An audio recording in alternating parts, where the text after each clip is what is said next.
Good evening! Hi, I'm Verna. I'm Daniel. And welcome to Bonfire Night. So muli, wini-welcome po namin lahat ng mga pastor, mga primary leaders, mga disciples, mga magulang, and kung first time ka dito, welcome sa Bonfire Night. So wini-welcome din po natin yung ating mga ka-Bonfire Night na nanonood sa ibang bansa. So bago ang lahat, so panoorin po muna natin ang Bonfire Things to Remember.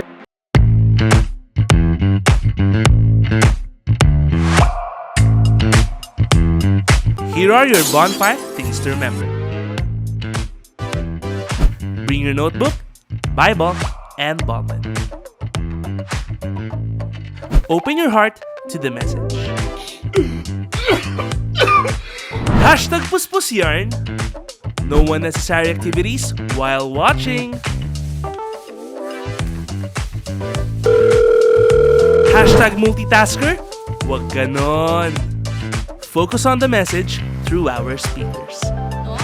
Kasi kung makikita natin, ang gaganda ng promise. Ang gaganda ng Hashtag promise. focus ka lang. Invite and tag your friends. Be a blessing. Hashtag friendship goals. Engage by sharing your thoughts and leave comments below. Respond to the message and take action. Oh, huwag kalimutan mga ka-bonfire ha. Paalam!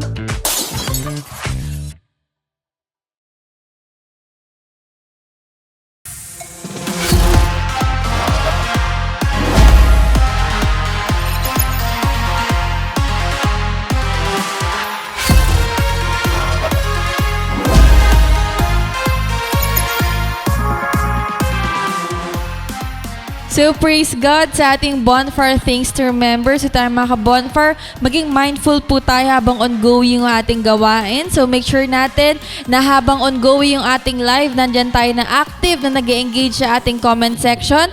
Make sure natin na na-mention natin yung ating mga disciples and especially yung ating mga invites. So huwag natin kalimutan na i-share din sa ating mga timeline itong live sa ating gawain. Amen to that. And sa pagpaputuloy po ng ating gawain and to ready our hearts and our minds sa ating mapapakinggang message mamaya. So nanyayahan ko po ang bawat isa na tumayo at samahan po natin ang ating CGS worship team sa pag-awit sa ating Panginoon.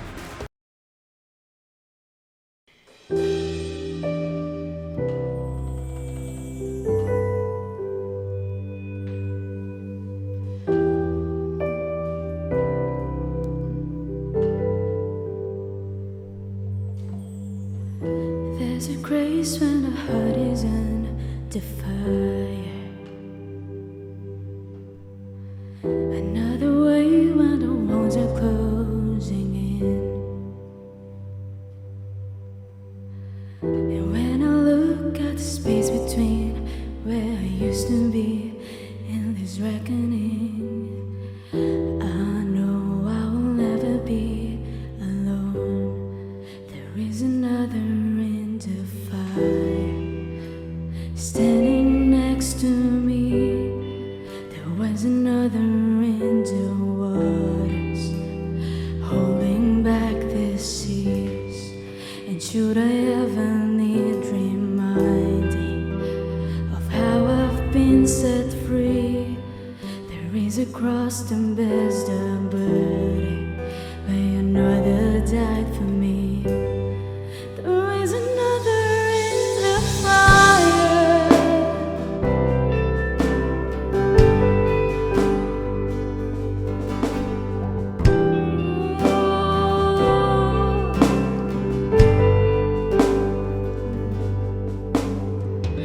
All my dead left for dead beneath the waters.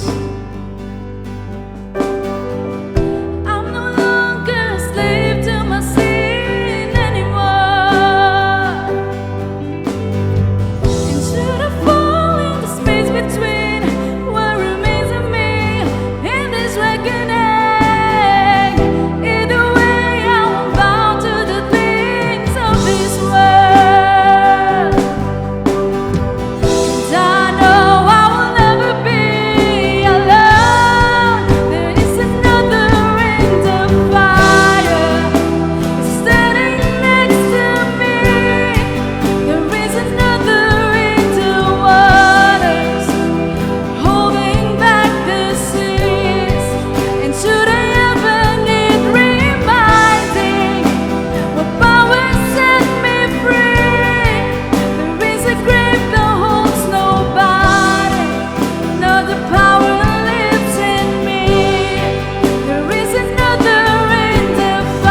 between Western. I can feel the ground shake beneath us as a prison walls give in.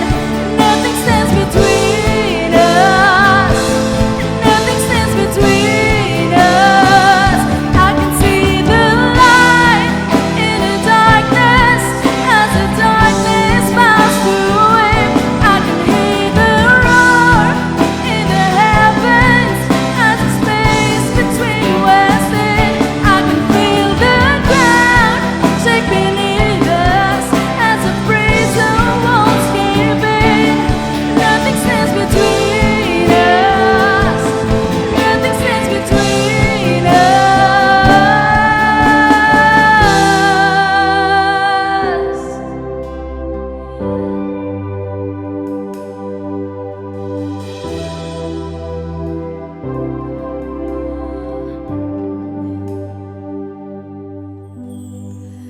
There is no other name but the name that is Jesus.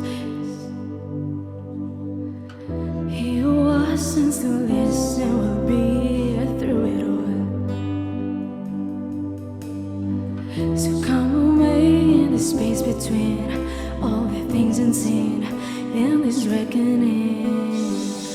I know I will never be alone. I know I will never be alone. There'll be another in the fire standing next to me.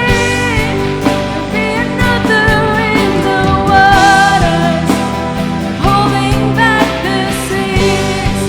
And should I ever need reminding how good you've been to me, I count the joy come every bottom, 'cause I know that's where you'll be. I count the joy come every bottom, 'cause I know that's where you'll be.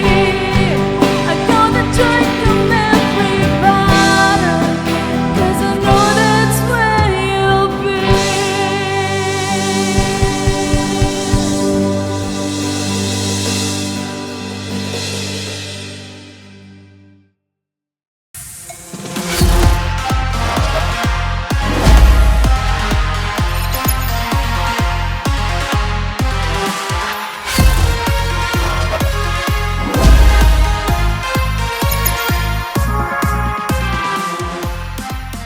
So praise and glory to God sa papuring awit na ating inawit para sa ating Panginoon. Thank you rin po sa ating worship team at nawa na pagpala po yung bawat isa sa atin at na handa yung ating puso't isipan sa mensahe na ating mapapakinggan ngayong gabi. And sa ating message or sa pinaka-heart ng ating gawain po ngayon sa ating bonfire night. So talagang i-isolate muna natin yung ating sarili. Huwag tayong papadistract. Yung mga applications na pwedeng maka-distract sa atin. So, close muna natin. No? So, focus muna po tayo dito sa ilang minuto na ito para talagang wala tayong ma-miss out sa nais ipahayag sa atin ng ating Panginoon ngayong gabi through our bonfire speaker. So for our speaker for tonight, so he is one of the primary leaders of CGS Las Piñas under Pastor Rami, a leader of leaders, life cast coordinator, and a professional. Let's welcome Rocky Alcantara.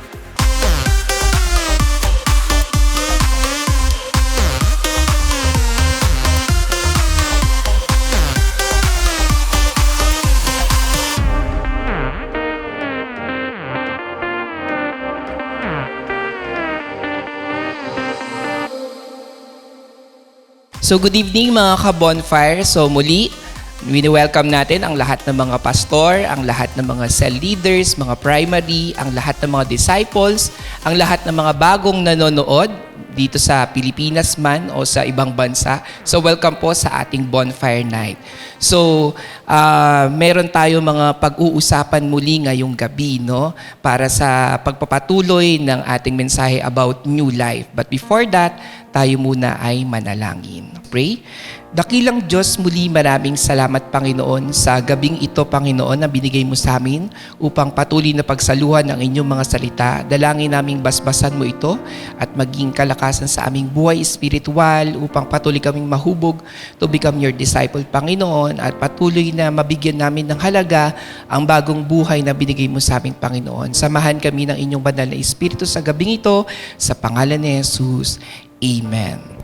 Okay. So, ang ating text ay matatagpuan sa Galatians chapter 5, verse 13. Ang sabi dito, "For you were called to freedom, brothers and sisters. Only do not turn your freedom into an opportunity for the flesh, but serve one another through love." Ayan. Okay. So, ang pag-uusapan natin ngayong gabi is all about freedom in new life. Ayun. Gaya nga ng sabi ko, ito ay pagpapatuloy ng ating mensahe, I think, for mahigit na isang buwan sa kung paano natin bibigyan ng halaga ang bagong buhay na ibinigay sa atin ng Panginoong Jesus. At ito yung mensahe na nais kong ibahagi sa bawat isa sa atin. No? So ano nga ba yung kalayaan? Yung freedom na yan? Tunay bang mahalaga ito sa buhay ng isang tao? Gaano yun kahalaga? And saan nga ba tayo dapat lumaya? Kailan tayo dapat lumaya? At paano ako magiging tunay na malaya? And then after nun, ano ang buhay na dapat makita sa akin bilang isang pinalaya? Okay? Kasi laging itinuturo sa atin yan at lagi nating naririnig sa kung paano ang Panginoong Jesus, no, ang kanyang buhay, ang kanyang ministeryo, ang lahat ng kanyang ginawa sa krus ng Kalbaryo, ang siyang naging kabayaran ng lahat. Kaya ang bawat isa sa atin ay lumaya. No, gaya nga ng sabi sa Luke chapter 4 verses 18 to 19, "The Spirit of the Lord is upon me, because He has anointed me to proclaim good news to the poor. He has sent me to proclaim liberty to the captives and recovering of sight to the blind, to set at liberty those who are oppressed, to proclaim the year of the Lord's favor." So, kailangan meron tayong malawak at malalim na pangunawa sa kung ano ang dapat na malaman natin patungkol sa salitang kalayaan. Dahil sa buhay ko, sa aking paglalim sa aking buhay espiritual, ay ito ay isa sa mga pinaka na-experience ko at ito ay isa sa mga pinahahalagahan ko at talaga namang nai-enjoy ko bilang isang niligtas at pinalaya ng Panginoong Hesus. Kaya nais kong ito yung mensaheng ibahagi sa bawat isa sa atin ngayong gabi. Okay? So tingnan natin kung ano ang mga puntos na maaring makatulong sa bawat isa upang lubos tayong makalaya, no, at maranasan ang ibinigay sa ating kalayaan ng Panginoong Hesus. Number 1 is, pag-usapan natin is all about freedom from our old self. Ayan. Kung tutuusin, naiisip ko na sa point number 1 na ilagay is freedom from sin, yan, freedom from the law, freedom from death, ganyan. Pero habang ako ay tumatagal, naiisip ko na kailangan pala palayain ko yung sarili ko sa dating ako. No? Kasi yun yung isa, yun ang pinakamalalim na dapat maunawaan ko sa kung ano ang ginawa ni Kristo sa krus ng Kalbaryo. Okay? Kasi gasgas na yung katotohanan na pinalaya ako o tayo ng Panginoon sa ating mga kasalanan. Pero kung hindi magbabago ako mismo, ay maaaring magpatuloy lang ulit ako sa mga susunod na araw. Kaya nga ang inilagay ko dito is freedom from our old self. Kailangan lubos kong nauunawaan ng bawat isa sa atin na ang kalayaang ibinibigay sa atin ng Panginoon dito sa bagong buhay ay nangangahulugan na pinalaya ka na rin doon sa hindi ka na muli mabubuhay katulad ng dati. No? Meron kang kaisipan at merong laman ng iyong puso na hindi nakatulad ng dati. Okay? So, now we have to ask ourselves sa mga susunod na panahon o araw, malaya na ba talaga ako? No? Or bumalik ulit ako at lumikha ng bagong tanikala na, alam mo yon, mapapalibot sa buhay ko? Or, kumusta? Anong pakiramdam nung panahon na sinunod mo ang iyong sarili? No? Doon sa paglikha mo ng tanikalang yan. Kaya, muli ay ikaw ay nakulong sa isang sitwasyon na maaring ngayon ay kinasasadlakan mo na. Sa pagpili mo bang yon ay naging masaya ka ba talaga? No? Kasi kailangan nating muling maisip, bago na ang buhay ko ngayon new life na ako Pero, teka, yung mga choices in life ko ba ay pang sariling ko pa lang din? O nagbago na siya? Iba na siya? Okay? Kasi, pag nandun ka na sa sitwasyon na yon na nakagawa ka ng isang bagay na hindi ka lugod-lugod sa Panginoon, no, dahil sinunod mo ang iyong sarili, diyan napapasok ang iyong guilt, no, nararamdaman mo na alam mo nagkasala ka before the Lord, lingkod ka ng Panginoon dito sa church, no, and doon napapasok yung you are building your wall, no. Kailangan kasi hindi makita ng mga tao na ikaw ay nananatiling makasalanan, pero disciple tayo. Kaya itinatago mo, no, inililihim mo itong mga bagay na to, na sinunod mo dahil sa pita ng iyong laman, sa dikta ng iyong sarili. Ngayon, dun sa loob ng wall na yon, nag-iisa ka. No? Malungkot doon, mahirap doon, at ikaw ay nakakulong. Pero kung iisipin mo, tayo ang lumikha ng sitwasyon na yon dahil meron tayong mga pinili. No? Now, I am thinking kung ano ba talaga ang pwedeng makatulong sa tao para makaalis siya sa sitwasyon na ganyan. No? Yun nga yung pumapasok sa isip ko na dapat lubos kasi na maunawaan ng tao yung tunay na pagtanggap kay Kristo as Lord and Savior. Kasi doon papasok yung kalayaan. No? Freedom happens when we fully understand the meaning of accepting Jesus Christ as Lord and Savior. Kasi doon sa na yan, habang tayo ay pinapatanggap kay Kristo, no? Doon tayo ay tinuturuan kung paano magsisi sa ating mga kasalanan. No, tinuturuan tayo ng genuine repentance, kung ano ang dapat at totoong pagsisisi na kung saan ay tatalikuran mo ang mga kasalanan at mamumuhay ka na ng matuwid ayon sa kalooban ng Panginoon. Di ba ganun yung genuine repentance? Pero ang tanong, sa journey ko ba, sa new life na to, ay nagagawa ko ba siya? Or hindi ko ginawa yung pangalawa na mamuhay ayon sa kalooban ng Panginoon? No? Parang itinigil, for example, tinigil mo lang ang pag-iinom mo, pero wala kang ipinalim na mabuting bagay o gawain. Kaya ang nangyari, natuto ka naman magyosi, natuto ka naman magdroga. Di ba? Kasi kapag wala tayong ipinapalit na bago, ay mananatili tayo doon sa bagay na yon, no? Now, may mga aspeto rin ng buhay natin kasi na patuloy na tayo ang nagkokontrol, no? Kaya nga freedom from ourselves Kasi kailangan maunawaan ng bawat isa sa atin na the moment you accept Jesus Christ as Lord, dapat siya na talaga ang magiging Panginoon ng iyong buong buhay. Siya na yung kokontrol nito. Siya na ang masusunod dito. Siya at ang kanyang mga salita ang magiging gabay mo sa bago mong pamumuhay. No?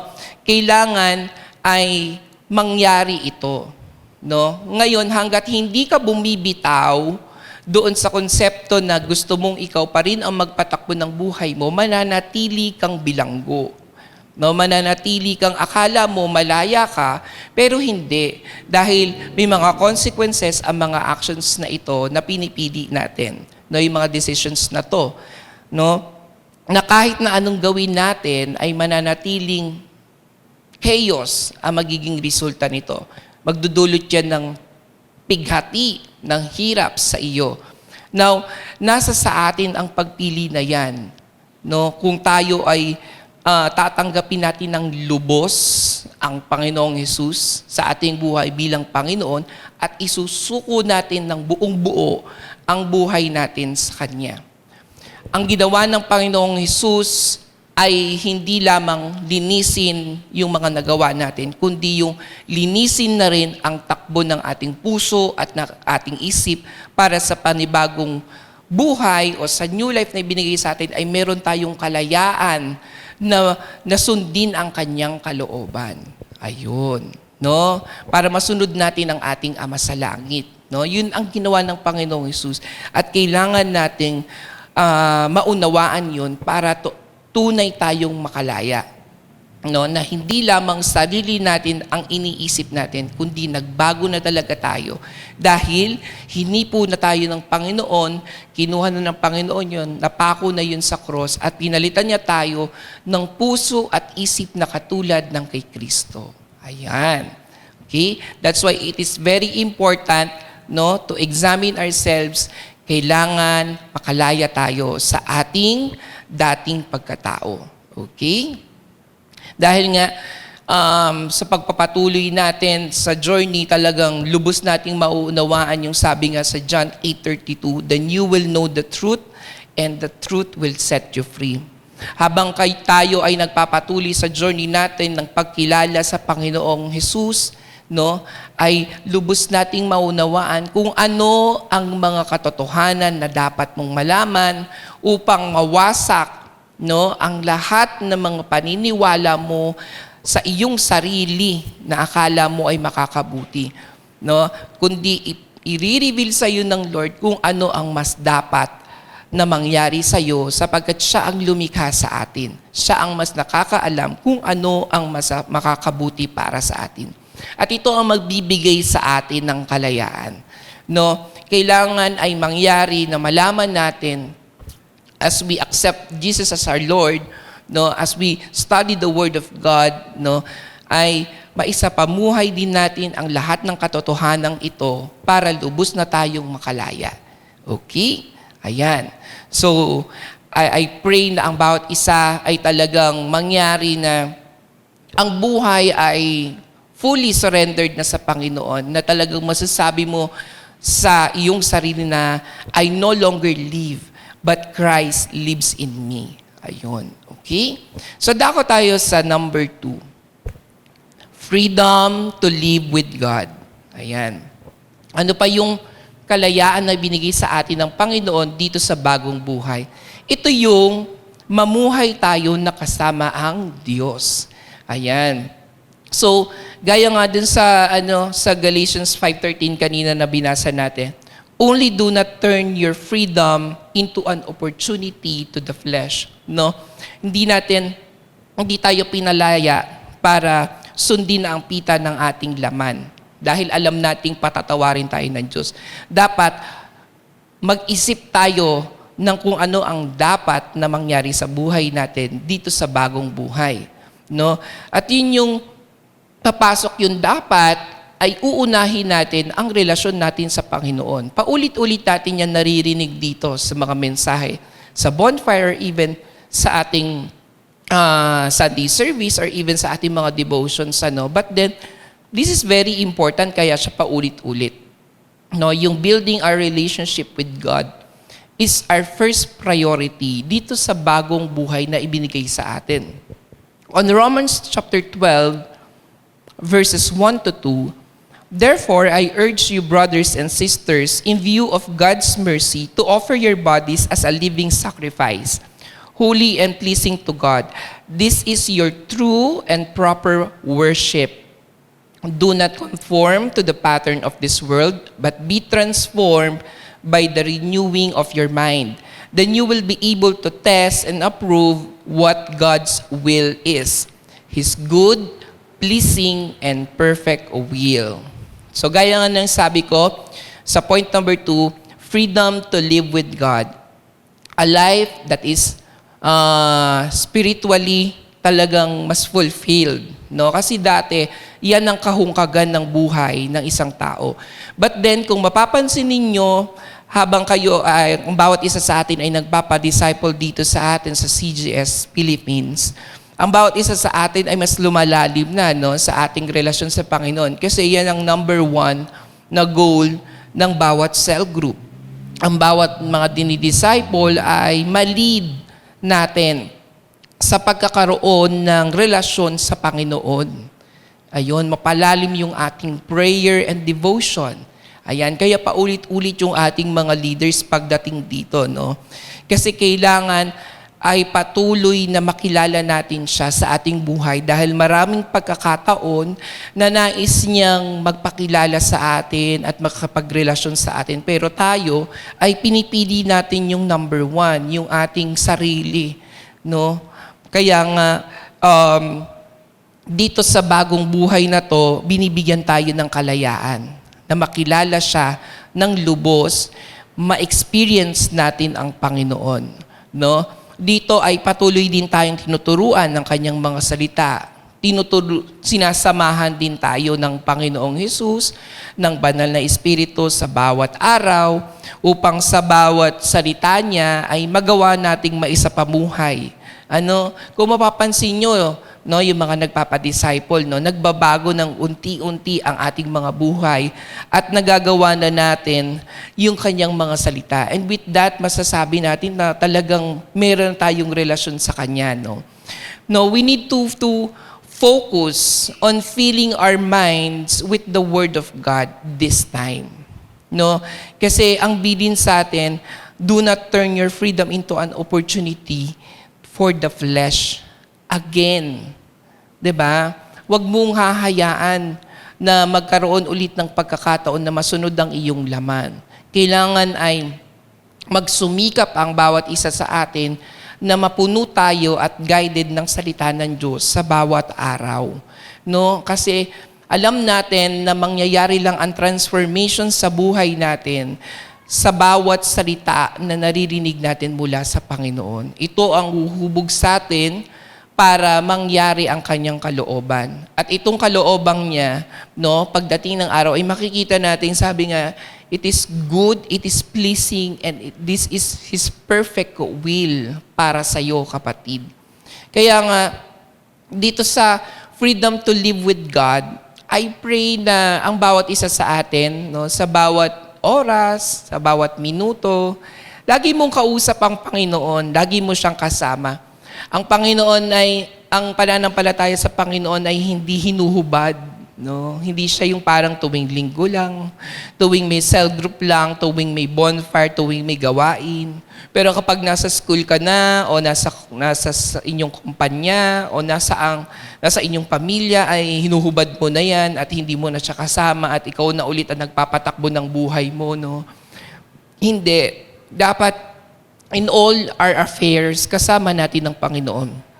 Nandun siya, parte siya, dahil siya ang mas dapat nating kasama sa buhay. Yun yung relasyon na dapat nating binibigyan ng prioridad. Okay? So, wala nang sagabal na maaaring maging hindrance, no? Yung mga hindrances na yan, katulad dati ng mga talukbong sa iyo na pumipigil upang ayusin natin yung relasyon sa Kanya. No? Dito, mas pinapalalim natin ang ating pananampalataya. No? As we go na mature sa ating buhay spiritual, no, we practice our faith, no, tinuturuan tayo dito sa mga messages na naririnig natin, na palalimin yung ating pananampalataya sa Panginoon, no? Yung freedom to live with God is practicing our faith, no? Kung naniniwala ka talaga sa Panginoon, no, you pray for all your needs, no? Ma-practice yung pagiging savior niya sa buhay mo, makita mo yon, ma-experience mo, ma-practice at nakita mo yung pagiging provider niya, no, ma-practice mo yung pagiging protector niya, no, pagiging healer niya, no? Kasi dapat binibigyan natin ng panahon yung mga bagay na yon. Binibigyan natin ng pagkakataon ng Panginoon na maging Diyos sa ating buhay. Dito sa point number 2, hindi yung ibinubukod mo ang iyong sarili sa Kanya. No, hindi pwedeng may bagong buhay ka pero wala kang relasyon sa Kanya. Okay? That's why patuloy na nire-remind tayo ng paulit-ulit sa bagay na to. Yan, okay. So, hindi ko na pahahabain. Alam na natin yung bagay na yan, but I am just reminding all of us na hopefully, mas mabigyan natin ng quality time ang Panginoon. Okay? And then number 3 is freedom with others. Ayan. So, dito sa bagong buhay na to na binigay sa atin ng Panginoon, it is very important na sabi nga dun sa Galatians 5 verse 13 na to love and serve of one another. Ayan. Okay? Kasi dun sa point number 1, pinalaya ka na sa pagiging selfish natin no? Kasi dun sa point number 1, sa old self natin, more on sarili mo lang ang iniisip mo doon. Puro kapakanan mo lang. Sa pangalawa, tinuruan tayo na mahalin ng Panginoon. So sa pangatlo, dapat mangyari ito that in order to practice our freedom, ay talagang magawa natin to share the love and serve one another. Sabi nga sa 1 John chapter 3 verse 16, this is how we know what love is. Jesus Christ laid down His life for us, and we ought to lay down our lives for our brothers and sisters. No? Ang pag-ibig ng Panginoon ang nagbigay sa atin ng kalayaan. Kaya nga, ganun din, mahalin din natin ang ating kapwa upang maging sila man ay magkaroon din ng kalayaan. Kasi sabi nga, in Christ, we are free to serve others. Kasi dati, tawag dito, tayo ay namamaniobra ng kasamaan. Kaya puro sarili lang natin ang ating inuuna. Pero dito tayo ay pinalaya na.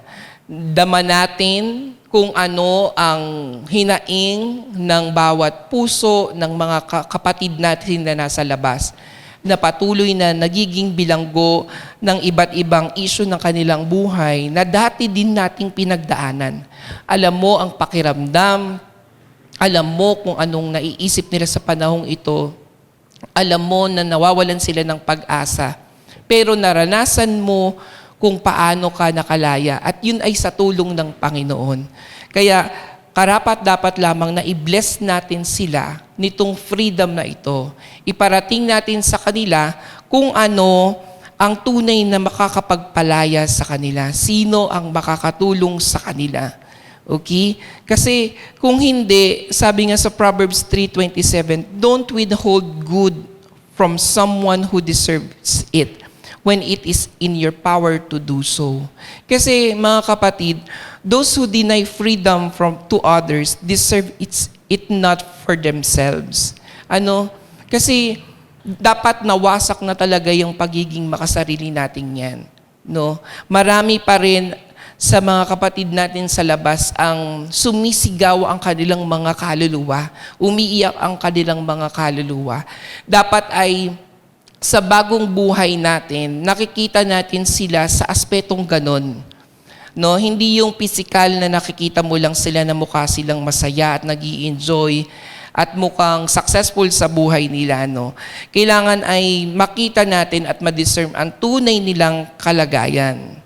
Okay? Kailangan ay ma-atenan natin kung ano ang tunay nilang dapat ay makalaya sila doon. At alam natin yun mga kapatid. No? Akayin natin sila pabalik sa Panginoon. No? Kasi alam natin na siya lang ang makakatulong sa bawat isa para makalaya. No? Nang sa gayon, pagdating ng araw ay maging kasama na rin natin sila sa paghayo din upang mas marami ang makalaya. Mas marami ang magkaroon ng kaligtasan, magkaroon ng bagong buhay na kasama ang Panginoong Hesus. Okay. So yun mga kapatid, no, ang nais kong ibahagi sa bawat isa sa atin at maging reminder. I hope na tunay tayong makalaya, no, ma-experience natin ito na talagang wala nang bahid ng anuman na from our old self. Kasi kung tutusin mga kapatid, nanggaling ka na doon, huwag ka nang bumalik. No, kasi may mas magandang plano sa iyo ang Panginoon, no. Sa pangalawa ay talagang ma-experience natin na in our everyday life, lagi nating kasama ang Panginoon dito sa bagong buhay na to. Maging malaya tayo na lagi siyang kasama sa bawat minuto o segundo ng ating buhay. I-enjoy natin yung part na yon. And the third one is maging malaya tayo to share the word of God to others, no, to share this freedom to others para ang bawat isa ay tunay na makalaya, no. Gaya ng sa ating conclusion, sabi nga dito, never go back to a life of slavery. Let us continue to live this new life, giving value to the freedom that Christ has given to us. Be filled with the Spirit of God who will lead us to experience and enjoy this freedom. Freedom to be His children, freedom to be His disciple, and freedom to be His servant. So, maraming salamat mga kapatid sa pagsama sa akin ngayong gabi, and I pray na ang mensaheng ito ay maging reminder sa bawat isa sa atin upang lubos tayong makalaya, no, at maranasan natin itong binigay sa atin ng Panginoon na to, na bagong buhay, nang sa gayon ay magkaroon tayo ng talagang may purpose na pamumuhay habang tayo ay nandito sa mundong ito, no. So nagpapasalamat din ako sa ating pastor, kay Pastor Rami, kay Pastor Adel sa pagbibigay ng opportunity na muli ay makapagbahagi ng salita sa inyong lahat. Maraming salamat sa Bonfire admin, sa ating media, sa music team, sa patuloy na pagsuporta sa ating gawain ito, sa lahat ng mga primary, sa lahat ng disciples, sa lahat ng cell leaders, pagpalain kayo ng Panginoon sa inyong mga cell group, mas lalong lumago ang ating gawain. So, dadako tayo sa ating closing prayer. Dakilang Diyos, maraming salamat Panginoon sa kalayaang ibinigay mo Panginoon sa bawat isa sa amin. Tunay nga Panginoon na ang bawat isa sa amin ay dapat nang hindi muli ay mabuhay sa aming dating pagkatao o sa aming dating buhay, sapagkat naranasan na namin ang hirap na dinulot ito sa aming buhay. Sa halip, dapat kaming magpatuloy sa pagsunod sa inyo, sa pagkilala sa inyo bilang aming Panginoon, at patuloy na bigyan nyo kami ng lakas upang ang lahat ng itinuturo mo sa amin ay maisapamuhay namin, nang sa gayon ay mangyari ang inyong kalooban sa aming buhay. Ganon din, Panginoon, tulungan mo ang bawat isa sa amin upang patuloy na maging malaya na ibahagi ang inyong mga salita sa lahat ng mga tao, Panginoon, na nasa aming paligid. Nawa ay gamitin mo kami upang matulungan namin sila upang makalaya din, Panginoon, sa lahat ng mga bagay na bumibilanggo, Panginoon, sa buhay nila, Panginoon. Dahil nais naming maging sila man ay makaranas ng kaligtasan, ng kalayaan, ng bagong buhay na kasama kayo, Panginoon. Ito po ang aming samot dalangin sa pangalan ni Jesus. Amen and amen. So maraming salamat mga ka-Bonfire. God bless everyone.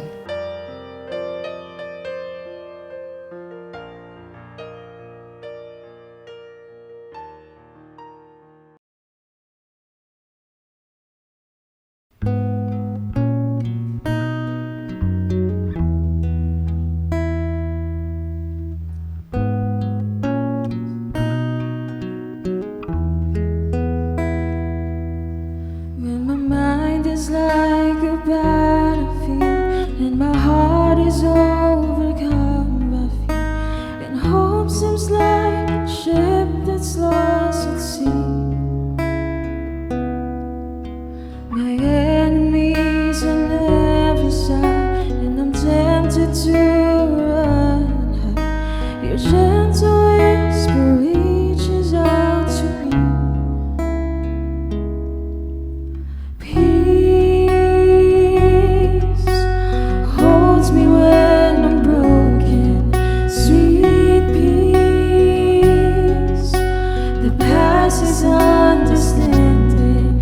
When the whole wide world is crashing down, I fall to my knees and breathe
So I will not be afraid. God, you always keep me safe in your arms. I remember who you are. You're the God who's never far. So I will not be afraid. God, you always keep me safe. You give me peace that holds me when I'm broken. Sweet peace that passes understanding. When the whole wide world is crashing down, I fall to my knees and breathe in your peace.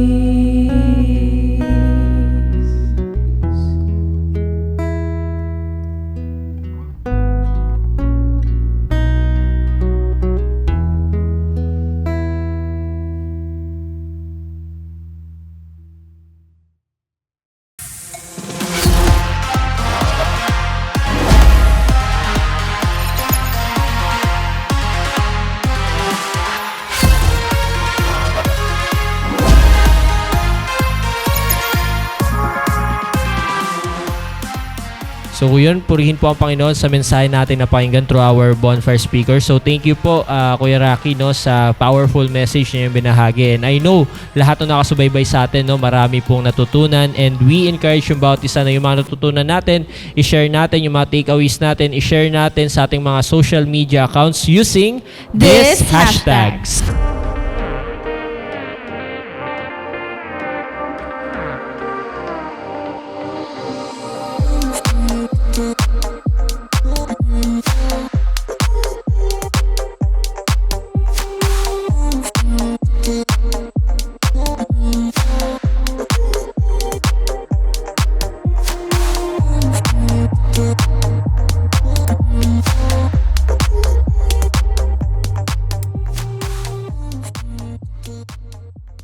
So praise God and salamat po sa lahat na nakasama namin dito sa ating bonfire night.